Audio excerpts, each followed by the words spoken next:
மார்க்கெட்ல இன்னைக்கு யாருமே கொடுக்க முடியாத பிரைஸ்ல நம்ம ஸ்ரீ விஷ்ணு கார்ஸ் கருமத்தம்பட்டியில டேட் கஸ்டமர்ல இருந்து பார்க்கிங் சேல் வாங்கின ஒரு மாருதி ஈகோ 7 சீட்டர் ஏசி தான் பார்க்க போறோம்.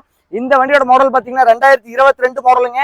வண்டி நம்பர் பாத்துக்கோங்க, லோக்கல் நம்பர் TN42ங்க. திருப்பூர் நம்பரு, ஒரே ஓனர், வெறும் 20,000 கிலோமீட்டர் இருக்கு. மார்க்கெட்ல நீங்க எங்க வேணா செக் பண்ணீங்க, OLX Facebook எங்க வேணா பாத்துக்கங்க. 5.25 லட்சத்துக்கு கம்மியா 20,000 கிலோமீட்டர் ஒண்ணு ஈகோ 2022 7 சீட்டர் ஏசி கிடையாது. ஆனா நம்ம ஸ்ரீ விஷ்ணு கார்ஸ் கருமத்தம்பட்டியில கொடுக்க போற பிரைஸ் பாத்தீங்கன்னா வெறும் 5 லட்சம் ரூபாய்ங்க. பிக்ஸ்டு பிரைஸா கொடுத்தலாம். இந்த வண்டிக்கு லோன் அப்படின்னு பாத்தீங்கன்னா 100% பேங்க் லோன் வாங்கி கொடுத்தலாம். வண்டியில ரீப்ளேஸ்மெண்ட் எதுவுமே கிடையாது. நேரில் வாங்க, வண்டி எடுத்துக்கங்க. நன்றி, வணக்கம்.